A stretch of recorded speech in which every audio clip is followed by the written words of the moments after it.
Hi guys, filming a new episode of What People Wear for YouTube today. Feeling very colorful, wanna wear a lot of colors today. Don't forget to follow Instagram and YouTube before you watch. Hope you enjoy. And we are in Melbourne, Australia as usual, filming in CBD and maybe in Fitzroy or Collingwood. So let's get started. Love, love, love your outfit. What is your name? My name's Jill. What are you wearing today? Well, I'm wearing, actually, it began life as a Hugo Boss jacket. I found it in an op shop. Then I attacked it because I collect all these little pieces and I love sewing different elements to jackets, cardigans, dresses, anything I can find. So I have reconditioned it. I've chopped all the sleeves, the lapels all around it and put my little twist on it. And on the back, there's tapestry. Oh my goodness. And people have stopped me in the street asking me where it came from, thinking it was some amazing designer label. That's true. Yeah. Yeah. I stop you too. It was a Hugo. Oh, where's the label? Yeah, it's there. Hugo Boss jacket originally. Yeah. And it's had a new life now. It was That's a men's true. jacket. So, But I mean, all the details that you saw on it. yes. What I that? just found them. So I have velvet ribbon here.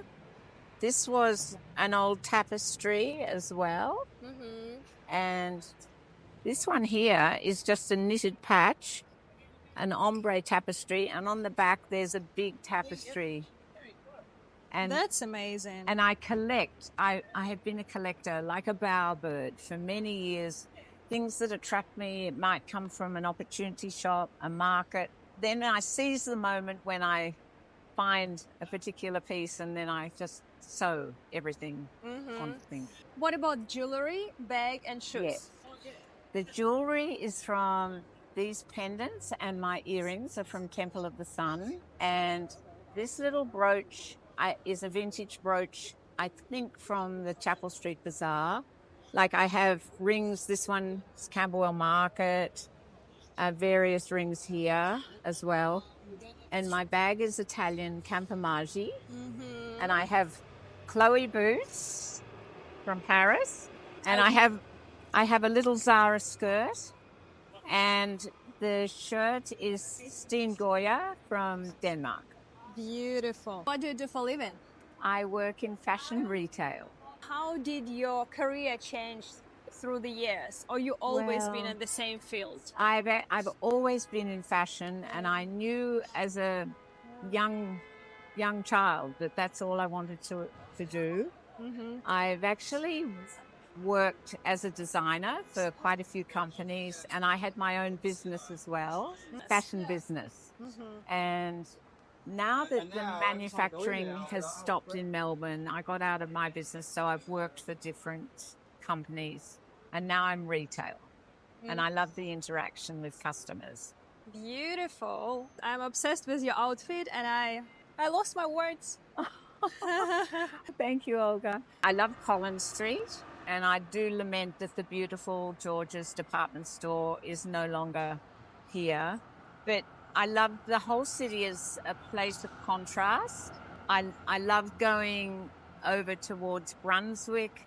It's quite a different area and very eclectic and wonderful things to find. And then you can find extraordinary things in thrift shops as well. You just got to know where to go and hunt, but we have it all here. You don't need to travel overseas. Everything's here in Melbourne. That's why people love it so much. And what is your favorite fashion era? Oh my God, the 60s.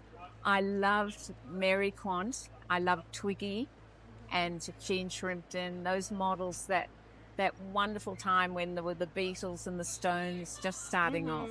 And I worked in London and I met Twiggy, which was extraordinary. Wow. And the days of Bieber in London, just incredible. Quite different from, the 50s, which was more tailored, but just the color, the cut, everything, and just quite extraordinary. So I love that whole era. I loved English Vogue, the way they portrayed it. It was just an amazing time. And what advice can you give to someone who wants to work in fashion? How to start? Just start from the bottom, do anything. I know when I was a young teenager, I went and worked in Sports Girl and just be on the shop floor, just take any opportunity. I walked into Prue Acton. I came back from London. I walked into Prue Acton and said, I want a job here. I was working in the fabric department and worked my way up to become a designer. And I think if you have the passion, you can achieve anything. What do you think about fashion in Melbourne? I love it. It's so diverse. There's some really interesting looks that are starting, which are quite different. But the 60s never goes out of style. That little tip dress is just a must-have.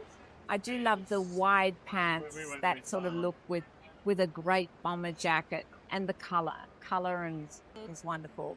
When you start building your outfit, what do you start with? Like, do you plan your outfit in advance? I actually do that every day before I come to work. I usually put together with the bottom piece, whether it's a skirt or a pant. Then I just build whether it's a shirt or a t-shirt, and then the jacket. I have to have the jacket, and then the jewelry goes on last. Yeah. And shoes, of course, shoes. But usually the night before, I put it all together because I'm usually in a rush for work.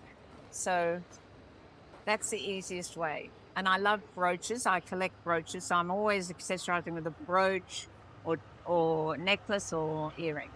And what is your favorite piece in your wardrobe? I know it's very incidental, but my mother's ruby and diamond ring there, that has to be with me all day. And I feel like she's with me. That's probably my favorite piece. That's amazing. Thank you so much. Oh, my pleasure, Olga. Thank you. I didn't realize this is a really good location to film the outfit. The mirror in my apartment. So I am wearing Rabanna earrings. I really love like gold and silver together. Moods by A, jewelry, obsessed.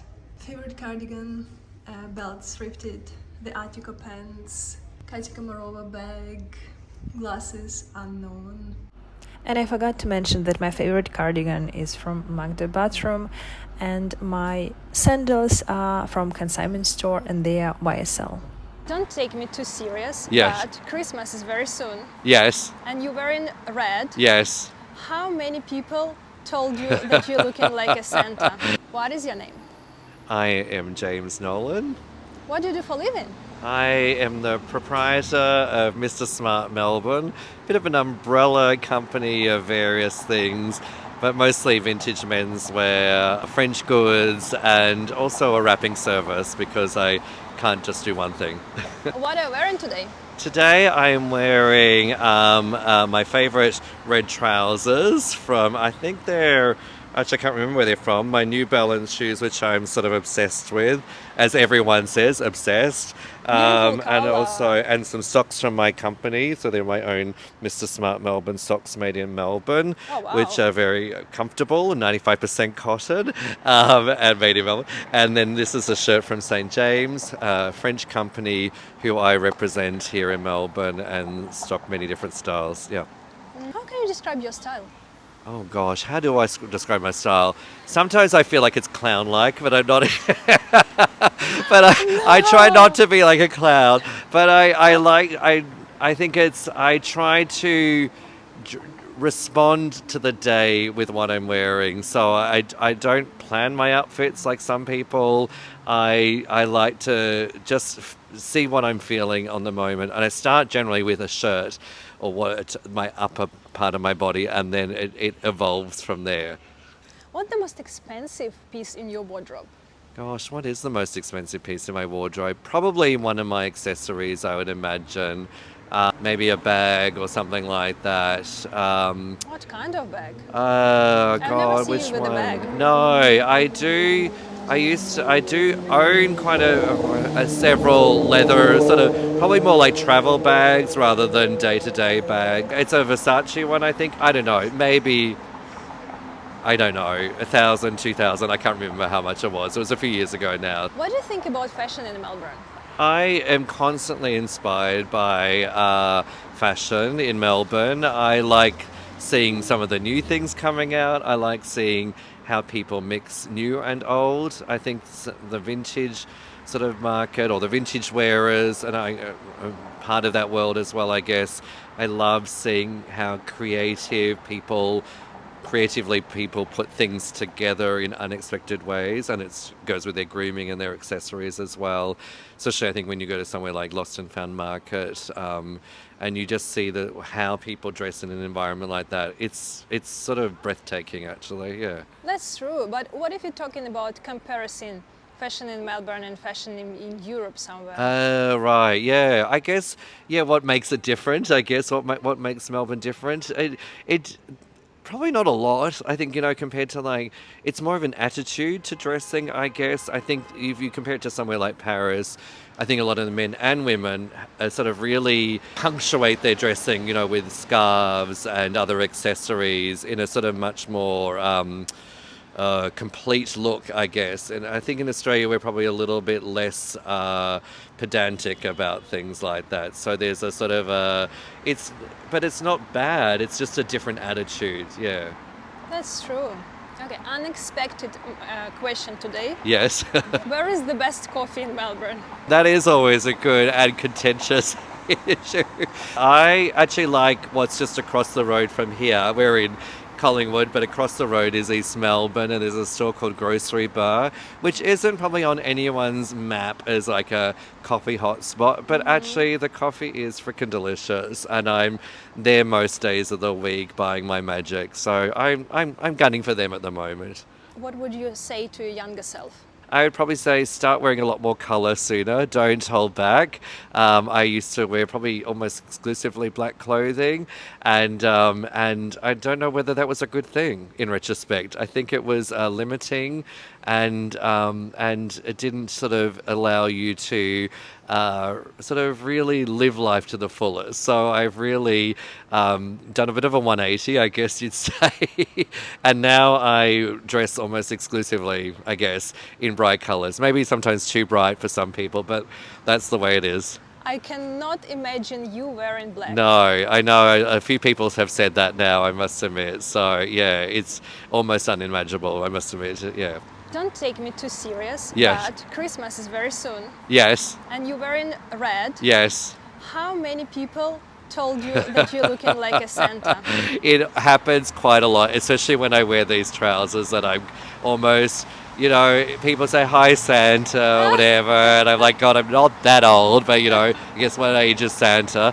But it is, and I was in the supermarket this morning, and a little kid thought I was Santa. So look, I'm used to it now. The beard is real, so I guess I live and breathe almost Santa every day of the year. And I just have to it just depends on if I wear a lot of red, it alludes to Christmas, or red and green. It's like Christmas colours. So yeah, today I'm a little bit more pared back Christmas, but the red is hard to disassociate it from the Christmas season. Yes. And what is your favorite fashion era? 1970s is my favorite fashion era. I loved the textures, the color, they're really actually extraordinary colors. But of course it was a revival of another era. But anyway, the 1970s really, the modern version of a lot of that. I like the silhouettes of a lot of jackets. I love double-breasted jackets and the way they fit, and they just make you feel fantastic, I think. And thank you so much. Anytime, Olga. Thank you for having me. Thank you for watching, guys. Hope to see you in the next videos. Bye.